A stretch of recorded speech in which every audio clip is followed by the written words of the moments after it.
स्वामी शंकरदेव जी महाराज ने देखा कि पूज्य आचार्य जी और पूज्य स्वामी जी महाराज बड़े तेजस्वी ब्रह्मचारी हैं, ये यदि इस आश्रम की व्यवस्था को संभाल लेते हैं तो आश्रम की सेवा का कार्य चलता रहेगा और आश्रम से सेवा के काम चलते रहेंगे। दोनों ब्रह्मचारी तेजस्वी हैं, ज्ञानवान हैं, उत्साह से भरे हुए हैं और सेवा की भावना कूट कूट के भरी हुई है और तपस्या कर सकते हैं, कोई भी मेहनत करनी हो तो। पूज्य आचार्य जी और पूज्य स्वामी जी महाराज को पूज्य गुरुदेव शंकरदेव जी महाराज ने स्वयं चयन करके उनसे बार बार आग्रह किया कि आप यहाँ पर आश्रम में रहकर सेवा की व्यवस्थाओं को आगे चलाएं।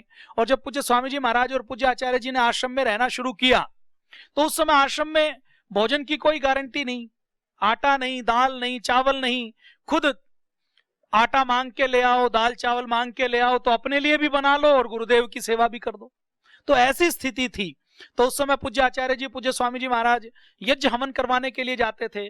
सहारनपुर के आसपास ऐसे बहुत से व्यक्ति हैं जो अभी भी आते हैं, उनके घरों में जाकर यज्ञ करते थे, 10-10, 20-20 व्यक्तियों को योग सिखाते थे। अभी भी मेरे पास वो फोटोग्राफ है जिसमें पूज्य स्वामी जी महाराज छत के ऊपर हैं, पूज्य आचार्य जी छत के ऊपर बैठे हुए हैं, सामने 5 व्यक्ति बैठे हुए हैं, सामने 10 व्यक्ति बैठे हुए हैं, उन 5 व्यक्तियों को, उन 10 व्यक्तियों को योग सिखा रहे हैं। फिर दिन में उन्हीं व्यक्तियों की दवाई लिख रहे हैं, अपने हाथ से उनका एक्यूप्रेशर कर रहे हैं, उनको षटकर्म करवा रहे हैं, उनको पंचकर्म करवा रहे हैं। तो ये यात्रा पूज्य स्वामी जी पूज्य आचार्य जी ने प्रारंभ की। पहले 2 व्यक्ति आए, फिर 10-20 आए, फिर 30 आए, फिर सूरत में एक कैंप लगा। सूरत में जब कैंप लगा तो लोगों को लाभ होना शुरू हुआ। फिर दिल्ली में कैंप लगा, दिल्ली के मॉडल टाउन में छत्रसाल स्टेडियम में कैंप लगा, उस कैंप में हजारों व्यक्ति आए। उसके बाद अलग अलग शहरों में लोगों को महसूस हुआ कि ये जो प्राणायाम परम पूज्य स्वामी जी महाराज करवाते हैं इसमें तो अद्भुत लाभ है। इस प्राणायाम के विषय में महर्षि दयानंद ने बात की, इस प्राणायाम के विषय में सनातन धर्म के सभी ग्रंथों में इसके बारे में बात की, योग की बात की कि ईश्वर की प्राप्ति करनी है तो योग करना पड़ेगा। ये योग जो गुफाओं में था, ग्रंथों में था, ग्लैमर में था, आम आदमी जो योग कर नहीं पाता था, परम पूज्य स्वामी जी महाराज ने, पूज्य आचार्य जी ने उस योग और आयुर्वेद को सिंप्लीफाई करके एक एक व्यक्ति तक पहुंचाने का काम किया। तो पूज्य स्वामी जी और पूज्य आचार्य जी की जो यात्रा शुरू हुई वो तो 2 व्यक्तियों से यात्रा शुरू हुई, बिना किसी संसाधन के शुरू हुई। पूज्य स्वामी जी और पूज्य आचार्य जी को कोई गुरु की गद्दी नहीं मिली। जो 1.5 एकड़ का आश्रम था उसमें कोई पहलवान रहता है, कोई बंदूक रखने वाला गुंडा रहता है, कोई झगड़ा करने वाला व्यक्ति रहता है। ऐसे 20 आदमियों का आश्रम के ऊपर कब्जा, जिनको अगर कहो कि खाली कर दो, कोई सेवा का काम करो तो मारने पीटने के लिए तैयार नहीं। आश्रम में कोई टॉयलेट नहीं, आश्रम में टॉयलेट का गड्ढा भर गया तो गड्ढा खाली करवाने के लिए, देने के लिए पैसे नहीं, तो पूज्य स्वामी जी पूज्य आचार्य जी ने खुद अपने हाथों से उस टॉयलेट के गड्ढे की सफाई की है। ये जो आश्रम में अभी भी गौशाला बनी हुई है, दिव्य योग मंदिर में जब हम जाते हैं ना तो राइट साइड में तो लाल बिल्डिंग है और लेफ्ट साइड में जो गौशाला बनी हुई है उसको बनाने के लिए, देने के लिए मिस्त्री के पैसे नहीं थे, तो पूज्य स्वामी जी पूज्य आचार्य जी ने वो गौशाला की एक एक कीट, मिट्टी में चिनाई होती है ना, गारा में चिनाई बोलते हैं जिसको, गारा तो नेपाली में चलता है कि नहीं चलता, मिट्टी को गारा बोलते हैं, भीगी हुई मिट्टी को। तो उस भीगी हुई मिट्टी से, गारे से अभी भी चिनाई की हुई गौशाला वहां पर है, वो टिन शेड है वहां पर। गाय तो अभी दूसरी गौशाला में भेज दी, लेकिन अभी भी वो सिक्योरिटी रूम के साथ में है। वो जो लाल बिल्डिंग है जहां पर जाते हो, जो आप कभी कभी सोशल मीडिया में देखते होंगे, उसमें अभी वो भी तहखाना है जो छिपने के काम आता था। अभी भी वो कमरा है जहां पर पूज्य स्वामी जी पूज्य आचार्य जी रहते थे।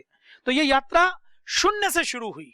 और देखिए, इस दुनिया में जो बड़ा काम होता है वो शून्य से शुरू होके ही होता है, वो संकल्प के बल पर होता है। तो पूज्य स्वामी जी पूज्य आचार्य जी और पूरा पतंजलि योगपीठ जो खड़ा है वो शून्य से संकल्प के बल पर खड़ा है, वो संसाधनों के बल पर नहीं खड़ा, वो संपत्ति के बल पर नहीं खड़ा। उसको पूज्य स्वामी जी और पूज्य आचार्य जी को कोई गुरु की गद्दी नहीं मिली, गुरु का नाम भी नहीं मिला। पूज्य स्वामी शंकरदेव जी महाराज के नाम का नाम योग के क्षेत्र में नहीं था, अध्यात्म के क्षेत्र में था। तो पूज्य स्वामी जी और पूज्य आचार्य जी ने जो रास्ता बनाया वो सारा रास्ता खुद से बनाया, अपने आप सारा मार्ग बनाया। तो ऐसा पूज्य स्वामी जी महाराज पूज्य आचार्य जी ने यात्रा शुरू की। 100-200 लोगों के कैंप लगे, 1000-2000 लोगों के कैंप लगे। और फिर एक समय ऐसा आया जब लाखों व्यक्ति, जब ये कहा जाता था कि डांस का भी, किसी हीरोइन का, किसी एंटरटेनमेंट का प्रोग्राम भी यदि सुबह रखोगे तो फेल हो जाएगा, शाम को रखना चाहिए। तो उस समय पूज्य स्वामी जी महाराज, पूज्य आचार्य जी ने सुबह 5 बजे योग के कार्यक्रम रखे, और 5 बजे जब कार्यक्रम होता था तो उस कार्यक्रम में शहर का शहर सड़कों पर होता था सुबह 3 बजे से लेकर, और ऐसी योग की क्रांति आई कि पूरे भारत के और पूरे दुनिया के 200 करोड़ लोगों तक ये योग पहुंचा, और लोगों ने सुबह उठकर भोग विलास के लिए नहीं बल्कि योग और साधना के लिए सुबह उठकर जागकर अपनी चद्दर, अपनी चटाई लेकर ग्राउंड में आना शुरू किया। तो ये बड़ी क्रांति करने का काम हमारी संस्था ने किया है, हमारे पूज्य गुरुदेव ने किया है। लाखों लोगों के कैंप लगे और ये यात्रा शुरू हो गई। यात्रा शुरू हो गई तो पूज्य आचार्य जी, पूज्य स्वामी जी महाराज आश्रम में बैठकर योग का उपचार भी बताते थे। जिसको बीमारी थोड़ी ज्यादा होती थी तो उसको आयुर्वेद की दवा देते थे। शुरू में जब आयुर्वेद की दवा देते थे तो कनखल में कई 100 मीटर तक लाइन लग जाती थी। पूज्य आचार्य जी रोज 500 मरीजों को देखते थे, 1,000 मरीजों को देखते थे।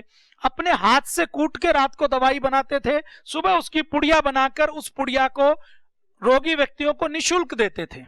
आधे लोग तो केवल देखने के लिए आ जाते थे, और क्योंकि फ्री की दवाई है तो फ्री की दवाई को बाहर निकलते हुए गंगा जी में डाल देते थे, लेते नहीं थे।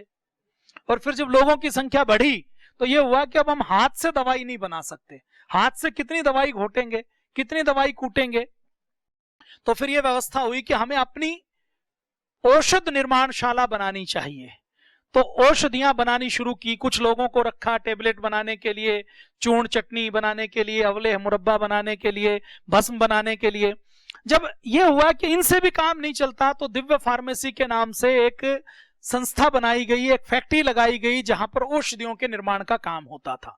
तो उस दिव्य फार्मेसी में अलग अलग प्रकार की, क्योंकि भारत के अंदर आयुर्वेद लुप्त हो गया था, कोई आयुर्वेद की औषधियां बनाता नहीं था। आयुर्वेद के नाम पर कुछ भी कचरा घोट घाल के दे दिया जाता था। जो कुछ कंपनियां आयुर्वेद को बचाकर दवाई बनाने का काम करती थी तो उनकी दवाइयां काम नहीं करती थी, उनकी दवाइयों का असर नहीं होता था। तो पूज्य स्वामी जी और पूज्य आचार्य जी ने कहा कि यदि आयुर्वेद की दवा अच्छी नहीं बनेगी तो उसका लाभ नहीं होगा, और अच्छी दवा बनाने के लिए हमें इसकी एक व्यवस्था बनानी पड़ेगी। तो लोगों का सहयोग लेकर दिव्य फार्मेसी बनाई गई। दिव्य फार्मेसी में उन्नत किस्म की भस्में, उन्नत किस्म की औषधियां जो शास्त्रीय विधि से लिखी गई हैं। देखिए औषधि कैसे बनती है, औषधि बनना कितना महत्वपूर्ण है आप अंदाजा लगा लीजिए। मैं आपको एक औषधि की बात करता हूं। एक औषधि होती है लौह भस्म, आपने नाम सुना? ये जो लौह भस्म है ये हीमोग्लोबिन को बढ़ाने का काम करती है, प्लेटलेट्स को बढ़ाने का काम करती है। हीमोग्लोबिन क्या, जो हमारे अंदर जो आरबीसी है, रेड ब्लड सेल है, इसको बढ़ाने का काम करती है। आरबीसी क्या करती है, हमारे ब्लड के अंदर हम जो सांस से ऑक्सीजन लेते हैं वो ऑक्सीजन को पूरी बॉडी में पहुंचाने का काम करती है।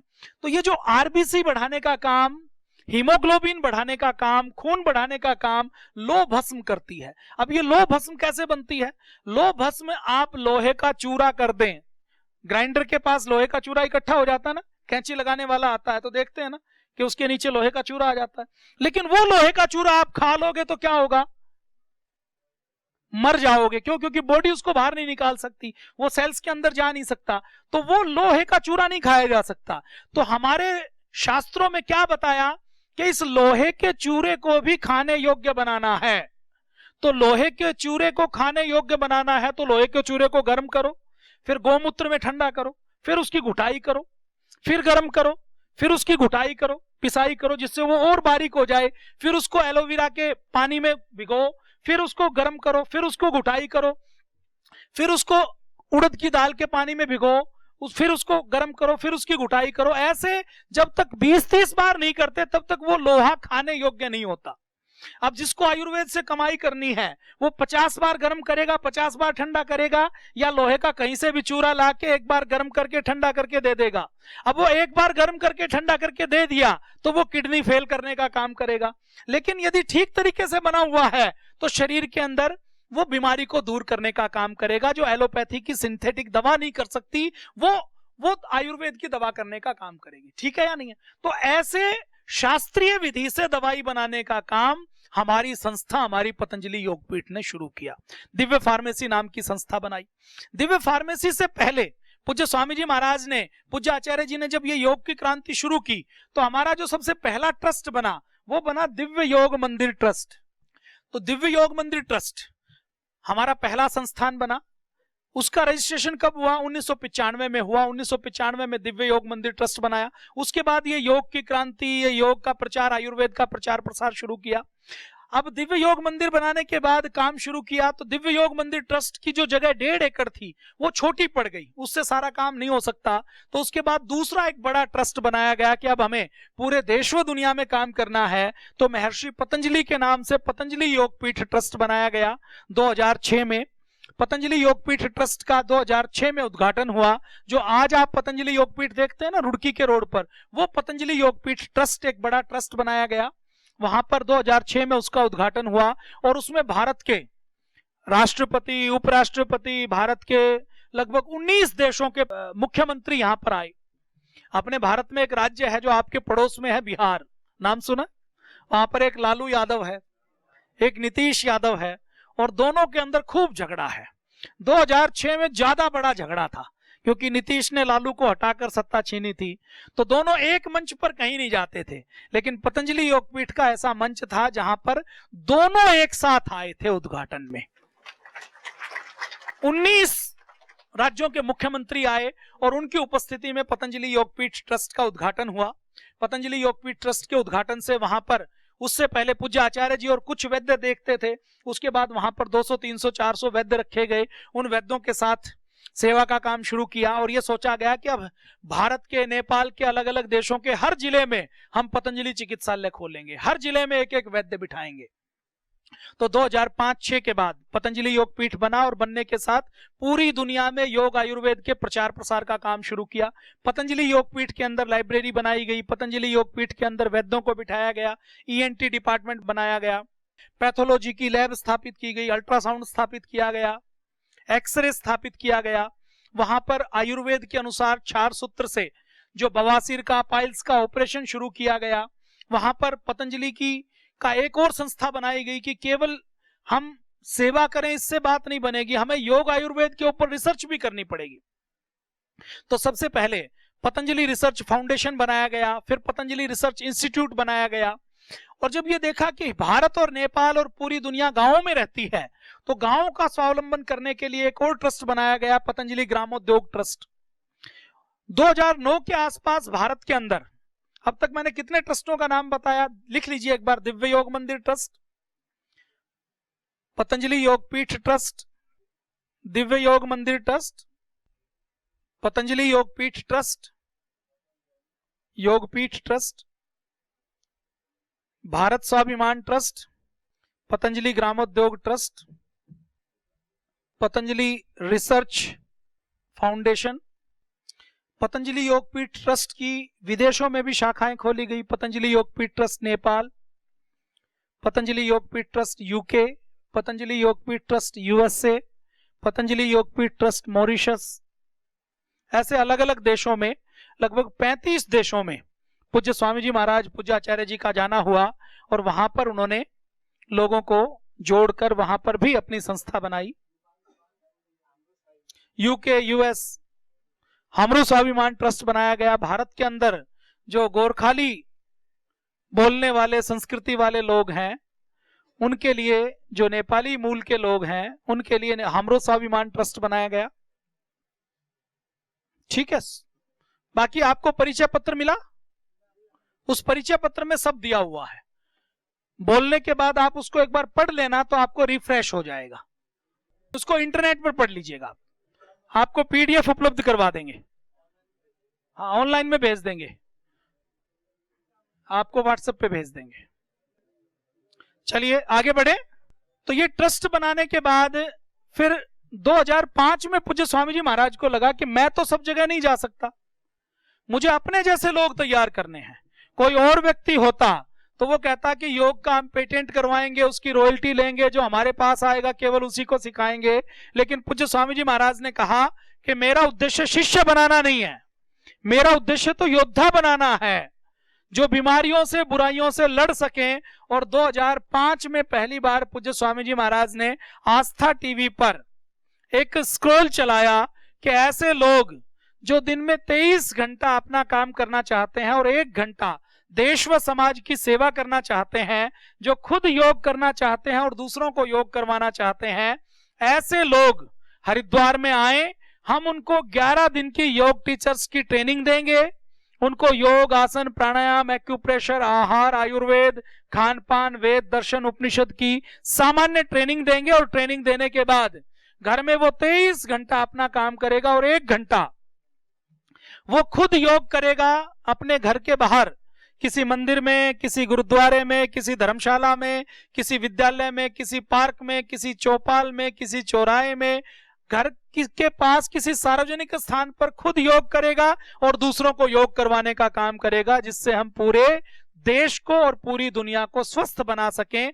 इस उद्देश्य के साथ पूज्य स्वामी जी महाराज ने एक आह्वान किया। हजारों व्यक्तियों के बायोडाटा आए, हजारों व्यक्तियों ने कहा कि हमें सिखाइए। पूज्य स्वामी जी महाराज वो 11 दिन की ट्रेनिंग पूरी निःशुल्क दे रहे थे। रहना खाना भी संस्था की ओर से। आपको कोई दूसरी संस्था मिलेगी जो कहे कि आपको हम ठीक करेंगे, आप आइए, आपको निःशुल्क रखेंगे, निःशुल्क भोजन देंगे और निःशुल्क ट्रेनिंग देंगे, और ट्रेनिंग के बाद आप खुद योग करें, दूसरों को करवाएं और आप से हम कुछ भी नहीं लेंगे। ऐसी कोई संस्था आपको भारत में, नेपाल में, दुनिया में नहीं मिलेगी। लेकिन पतंजलि ऐसी संस्था है जिसने 10 लाख लोगों को ये ट्रेनिंग देने का काम किया है। आप यहां पर आए, आपसे कोई रहने खाने की फीस ली है, शुल्क लिया है? आपने कुछ योग शिक्षक प्रशिक्षण के लिए दान दिया होगा, तो वो कहां पर दिया है? अपने जिले में दिया है। उसका प्रयोग कहां पर हुआ है? आपके जिले में, आपके राज्य में हुआ है। उसका कोई पैसा यहां तो नहीं लिया। यहां आपसे किसी ने जबरदस्ती नहीं कहा कि आपको आए हैं तो रहने खाने का इतना दान देना ही पड़ेगा। ये सब सेवा के भाव से 2005 से लगातार चल रहा है और 10 लाख से अधिक लोगों को यहां पर बुलाकर निःशुल्क सिखाने का काम पतंजलि योगपीठ में हुआ है। जैसे आप यहां पर आए हैं, आपसे पहले बहुत से लोग आ चुके। तो 2005 में पूज्य स्वामी जी महाराज ने आह्वान किया और 2005 में लोगों को बुलाकर 2005 में लोगों को 11 दिन की ट्रेनिंग दी और उनको कहा कि अब अपने अपने स्थान पर जाकर आप योग सिखाना शुरू करो। हम भी उसी समय जुड़े पहले कार्यक्रम से, और उस समय के बाद अलग अलग स्थानों पर जोड़ना शुरू किया, कार्यक्रम को आगे बढ़ाना शुरू किया। अब पतंजलि योग समिति के नाम से सबसे पहला संगठन बनाया गया। लिख लीजिए नाम, पतंजलि योग समिति के नाम से सबसे पहला संगठन बनाया गया। पतंजलि योग समिति भारत, पतंजलि योग समिति नेपाल। उसने योग का काम करना शुरू किया। 2009 में भारत में बड़ी राजनीतिक तौर पर उथल पथल की स्थिति थी। भारत में कॉमनवेल्थ घोटाला हो रहा था, भारत में 2G घोटाला हो रहा था, कोयला घोटाला हो रहा था। भारत में उस समय कांग्रेस की सरकार थी और कांग्रेस की सरकार में रोज नए नए घोटाले हो रहे थे। पूज्य स्वामी जी महाराज ने, पूज्य आचार्य जी ने यह सोचा कि भारत में यदि घोटाले होते रहेंगे तो भारत कभी भी स्वस्थ और समृद्ध नहीं बन सकता। भारत को यदि स्वस्थ समृद्ध बनाना है, संस्कारवान बनाना है और भारत को ठीक भारत बनाना है, क्रांतिकारियों के सपनों का भारत बनाना है, तो भारत के अंदर व्यवस्था परिवर्तन करना पड़ेगा। आजादी के उस समय 2009 में आजादी के लगभग 64 वर्ष हो चुके थे। उन आजादी के 64 वर्षों बाद भी भारत के अंदर जो शिक्षा व्यवस्था थी वो लॉर्ड मैकाले की शिक्षा व्यवस्था, अंग्रेजी शिक्षा व्यवस्था चल रही थी। भारत के किसी व्यक्ति को आप पूछ लो, पंडित को छोड़कर, तो वो तिथि नहीं बता सकता कि आज की तिथि क्या है। हमें भी देखना पड़ता है क्योंकि हमें पढ़ाया नहीं गया। हमारे यहाँ 100% अंग्रेजी कैलेंडर का फॉलो होता है, या अंग्रेजी कैलेंडर को ही सब जानते हैं। भारतीय पंचांग को, सनातन धर्म की हमारी जो काल गणना है वो अद्भुत है, वो वैज्ञानिक है। नासा का सुपर कंप्यूटर जो आज नहीं कर सकता, उसको हजारों साल पहले हमारे सनातन धर्म के हमारे ऋषियों ने करके दिखाया है। उस काल गणना को भारत में कोई फॉलो नहीं करता। शिक्षा व्यवस्था अंग्रेजों की, चिकित्सा व्यवस्था अंग्रेजों की, आयुर्वेद चिकित्सा व्यवस्था भारत की नहीं है। अंग्रेजी चिकित्सा व्यवस्था का बोलबाला हो गया। पूज्य आचार्य जी, पूज्य स्वामी जी ने देखा कि कृषि व्यवस्था अंग्रेजों की हो गई। यूरिया, DAP, कीटनाशक डाले जा रहे हैं, इसमें बदलाव करने की आवश्यकता है। अर्थव्यवस्था अंग्रेजों की अर्थव्यवस्था चल रही है, टैक्स वाले कानून चले आ रहे हैं। तो इन सारी व्यवस्थाओं को देखकर कृषि व्यवस्था, अर्थव्यवस्था, कानून व्यवस्था, भारत के अंदर जो न्याय व्यवस्था भी चल रही है वो भी अंग्रेजों वाली चल रही है। नेपाल के हिस्सों में अभी कोर्ट है या पंचायत भी न्याय देती है? सब जगह कोर्ट है, पंचायत भी है, फैसला देती है, थोड़ा थोड़ा देती है। अब ये बताओ, मैं आपसे पूछता हूं, कोर्ट में कभी न्याय मिलता है और पंचायत में कभी अन्याय हो सकता है। तो ये न्याय व्यवस्था और सारी व्यवस्थाएं बहुत गड़बड़ हो गई थी। तो उस समय परम पूज्य स्वामी जी महाराज और पूज्य आचार्य जी ने सोचा कि भारत को यदि बचाना है तो भारत के अंदर व्यवस्था परिवर्तन करना पड़ेगा, और उस व्यवस्था कर परिवर्तन के लिए भारत में एक संगठन बनाया गया। तो भारत में एक संगठन बनाया गया भारत स्वाभिमान के नाम से, जिसका उद्देश्य था कि भारत में व्यवस्था परिवर्तन करके राजनीतिक शुद्धिकरण करें, और उसी व्यवस्था परिवर्तन के संकल्प का नतीजा है कि भारत में 2014 में नरेंद्र मोदी जी प्रधानमंत्री बने। नरेंद्र मोदी जी को सबसे पहले जो आशीर्वाद देने का काम किया वो परम पूज्य स्वामी जी महाराज ने किया।